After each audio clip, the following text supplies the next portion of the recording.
입니다. 히브리서 12장 14절에서 29절입니다. 우리 한 절씩 교독하실 때 제가 먼저 읽습니다. 모든 사람과 더불어 화평함과 거룩함을 따르라. 이것이 없이는 아무도 주를 보지 못하리라. 너희는 하나님의 은혜에 이르지 못하는 자가 없도록 하고 또 쓴뿌리가 나서 괴롭게 하여 많은 사람이 이로 말미암아 더럽게 되지 않게 하며 음행하는 자와 혹 한 그릇 음식을 위하여 장제의 명분을 판 에서와 같이 망령된 자가 없도록 살피라.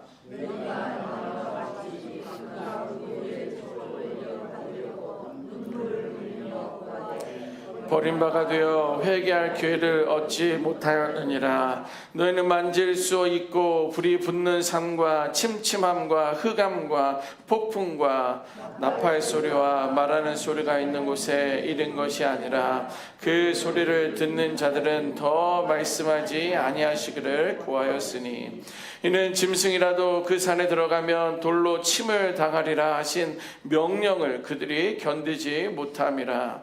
그 보이는 바가 이렇듯 무섭기로 모세도 이르되 내가 심히 두렵고 떨린다 하였느니라.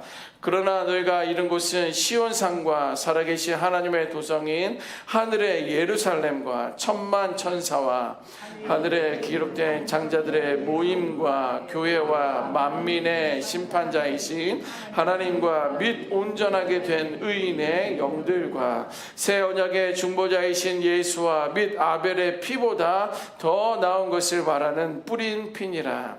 너희는 삶과 말씀하신 일을 거역하지 말라. 땅에서 경고하신 일을 거역한 그들이 피하지 못하였거든 하물며 하늘로부터 경고하신 일을 배반하는 무리일까 보냐. 그때에는 그 소리가 땅을 진동하였거니와 이제는 약속하며 이르시되 내가 또 한 번 땅만 아니라 하늘도 진동하리라 하셨느니라.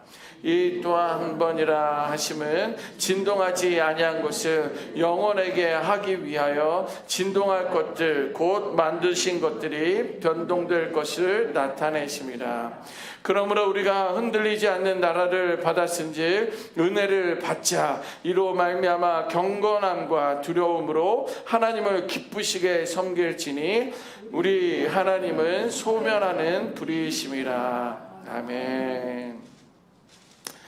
어제 본문에는요, 믿음의 경주를 할 때에 어떻게 달릴 것이냐에 대해서 말씀을 나누었다면 오늘 말씀은 어디를 향해 그리고 우리는 무엇을 붙들고 달려가야 할 것인가를 우리들에게 보여주고 있습니다.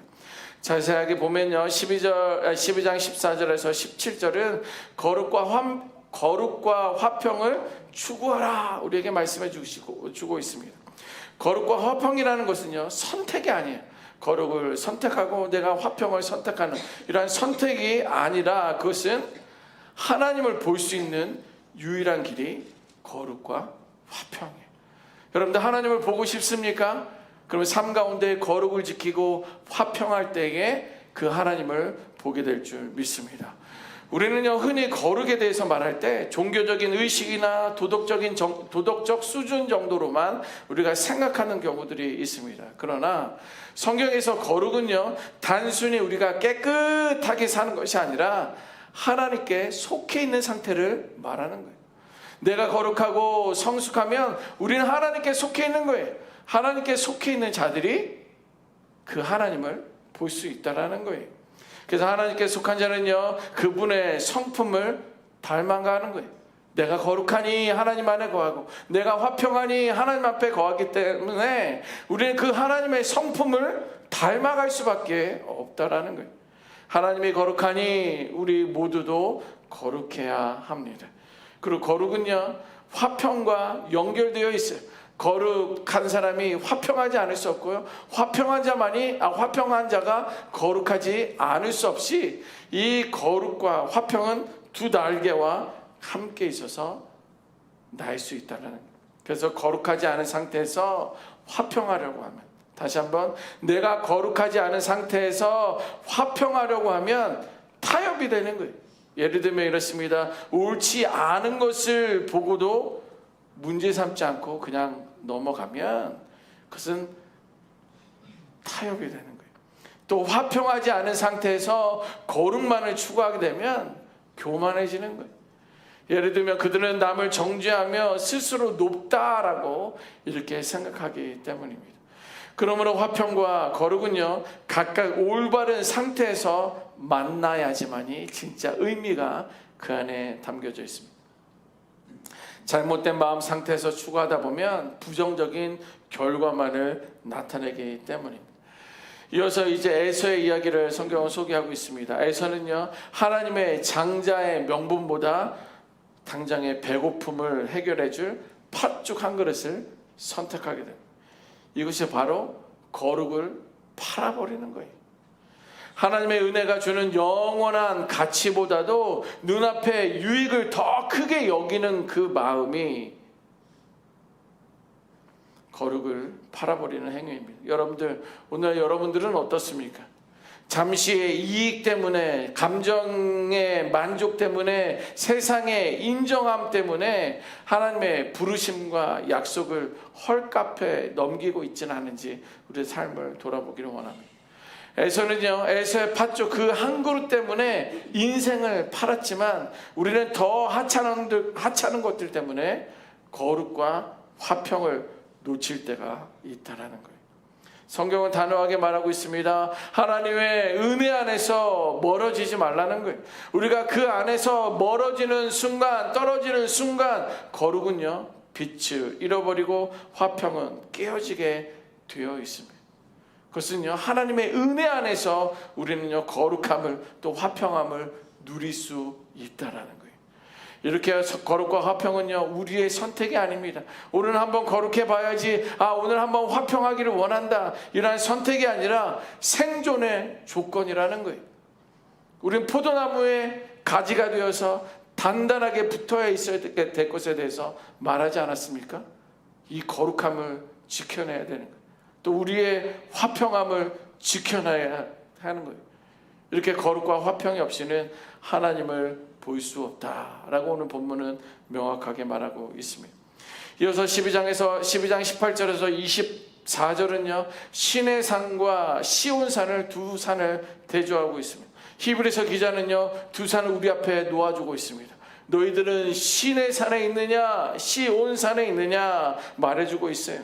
하나는 신의 산은요, 신의 산은요, 이스라엘 백성이 율법을 받았던 산입니다. 그렇죠? 그런데 하나님의 강림이 임하지만 그 임재는 두려움과 떨림 가운데 있었어요.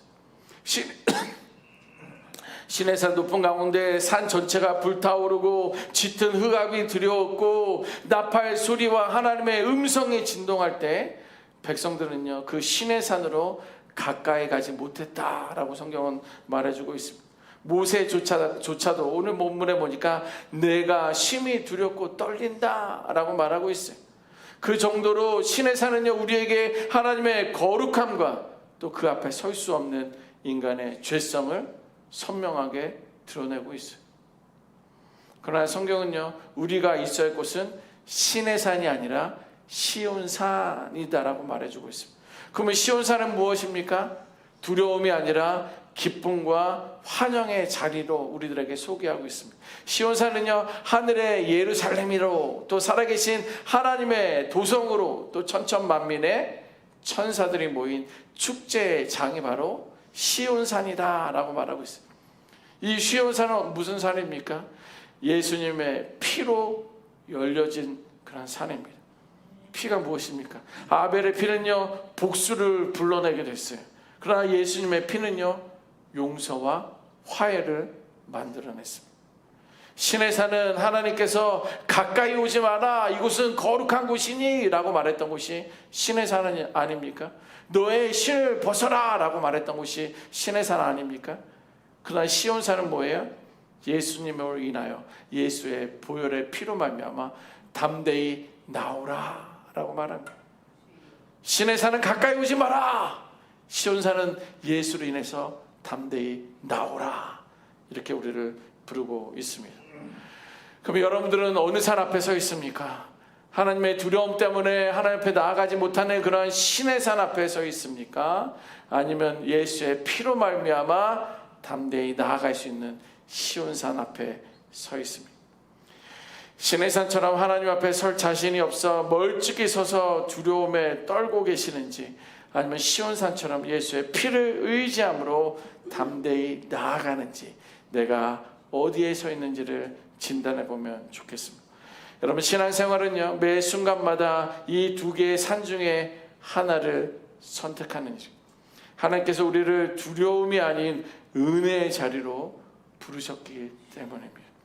이어서 12장 25절에서 29절은요, 흔들리지 않는 나라를 받으라 라고 우리들에게 소개해 주고 있습니다.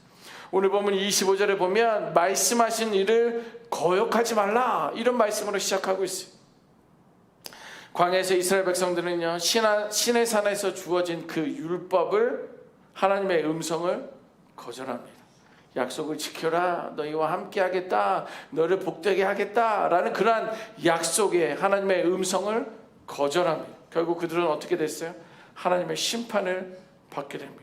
자, 그러면 시내산에서 받았던 하나님의 말씀조차도 거절해서 하나님의 심판을 받았는데, 오늘 이 아침에는요, 하늘에서 말씀하시는 하나님의 음성을 거절하게 되면, 거부하게 되면 우리는 어떻게 되겠습니까? 하나님은요, 그 처음에는요, 한번 땅만 흔드셨다라고 성경은 기록하고 있어요. 그러나 이제는 하늘과 땅을 함께 흔드실 것이다 라고 말하고 있어요. 이 말은요, 장차 변할 것이 변할 것들은 다 없어지고 변치 않는 영원한 것들만 남기겠다라는 하나님의 뜻이, 의지가 거기에 담겨져 있습니다. 여전히 세상은요, 흔들림이 있습니다. 어떻게 해요? 미국도 한국도 경제가 흔들리고 있어요. 아직 물가가 계속 오르고 있답니다. 하면 관세 때문에 그런지 추측하고 있다고 하는데, 경제가 계속적으로 흔들리고 있어요. 또 서로의 관계가 흔들리고 있어요. 늘 화평하지 않습니다. 사단의 어떤 악한 영으로 인해서 관계가 깨어지고 관계가 흔들리고 있어요. 또 어떻습니까? 건강도 흔들리고 있어요. 늘 청소년처럼, 늘 청년처럼 살 수 있을 거라 생각하지만 시간이 지나면서 아무리 젊다 할지라도 또 거기에 건강이 흔들리고 나이가 들어가며 건강이 흔들리고 있습니다. 그러나 하나님의 나라는 뭐라고 소개하고 있어요? 흔들리지 않는다라고 말하고 있어요. 우리는 늘 흔들림 가운데 살아가고 있는데 하나님의 나라는 흔들리지 않는다, 영원하기 때문에 흔들리지 않는다라고 말씀해주고 있는데, 그 흔들리지 않는 하나님의 나라를 받아라 라고 우리들에게 말씀해주고 있어요. 그럼 뭐예요? 흔들리지 않는 나라를 받는 우리들도 흔들리지 않는다라는 거예요. 그러면 우리는요, 감사해야 합니다. 우리가 받는 것은 흔들리지 않는 나라이기 때문에 그런 거예요. 이제 그 흔들리지 않는 그 나라의 백성답게 경건함과 두려움으로 하나님을 예배해야 될 줄 믿습니다. 하나님은요, 여전히 소멸하시는 분이시다라고 마지막 구절에 기록하고 있어요. 그게 무슨 말이에요? 그분의 거룩하심 앞에 가벼운 태도로 서지 말라는 거예요. 경솔하게 하나님 앞에 나아가지 말라는 거예요. 여러분들, 은혜는요, 우리를 가볍게 만들지 않습니다. 오히려 우리는 하나님의 은혜로 말미암아 하나님을 더욱 경외하게 만들고 있습니다. 여러분, 마지막 때에 모든 것이 흔들려 무너질 때에 오직 하나님 나라만이 서 있게 될 줄 믿습니다. 여러분, 믿음의 사람들은요, 그날을 바라보며 오늘을 살아내는 거예요. 내가 어떤 모습으로 흔들리지가 않아요. 나는 흔들리지 않는 하나님의 나라를 내게 주시고 나는 받았으니 흔들리지 않는 삶을 살아갈 것이다. 그 하나님을 예배할 것이다. 그 하나님 앞에 나아갈 것이다. 이렇게 선포하며 나아가야 될 줄 믿습니다. 그냥 눈에 보이는 것들에 목숨을 걸지 말고 흔들리지 않는 나라를 위해 걸어가십시다. 이것이 오늘 우리에게 주시는 하나님의 마지막 도전입니다. 이 도전 가운데 거할 수 있는 우리 모두가 되시기를 주님의 이름으로 축원합니다. 아멘. 기도하겠습니다. 하나님, 흔들리지 않는 나라를